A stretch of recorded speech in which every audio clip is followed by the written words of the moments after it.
À travers le monde, certaines personnes sont condamnées pour des crimes qu'elles n'ont pas commis. En Chine, des mesures sont prises pour éviter ce genre de situation. Revenons sur la réforme des procédures judiciaires. 原审被告人陈满无罪，本判决为终审判决。陈满宣读判决，你听清楚了没有？你听清楚。 Après 23 ans de prison, le citoyen chinois Chen Man a finalement été innocenté et a pu retrouver sa famille.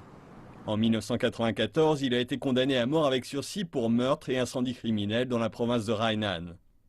Malgré l'absence de preuves, il a admis des crimes qu'il n'a pas commis. Ils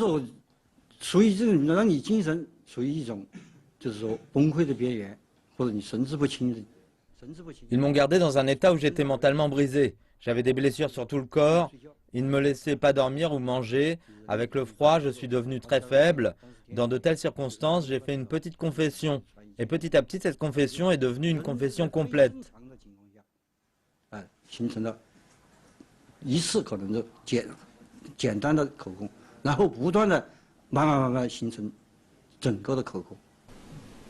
L'affaire Chen Man est l'une des 23 affaires dont le jugement a été annulé par les tribunaux chinois depuis 2013.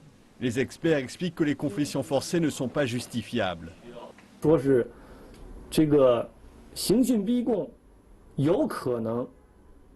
Certains disent que la torture ne conduit pas forcément à une condamnation erronée. Mais je dirais que des condamnations erronées sont le résultat direct de la torture. Si quelqu'un n'est pas forcé, pourquoi admettrait-il quelque chose qu'il n'a pas fait?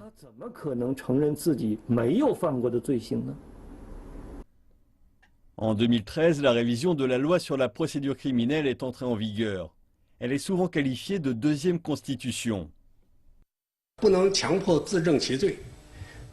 Personne ne peut forcer une personne à se reconnaître coupable. Et les preuves acquises par des moyens illégaux ne peuvent être utilisées par l'accusation. Ceci est spécifié dans la loi sur la procédure criminelle révisée et ce sont des mesures importantes pour la protection des droits de l'homme. Fin 2013, la Cour suprême chinoise a précisé que les preuves obtenues en affamant, maintenant dans le froid, brûlant ou fatiguant un suspect ne devaient pas être prises en compte par les tribunaux. Toutes les interrogations doivent être enregistrées ou filmées. Et une simple confession ne peut conduire à une condamnation. 13, les tribunaux chinois ont acquitté près de 2000 personnes. Et plus de 18 villes ont mis en place des procédures accélérées pour délits afin d'éviter les peines de prison non nécessaires.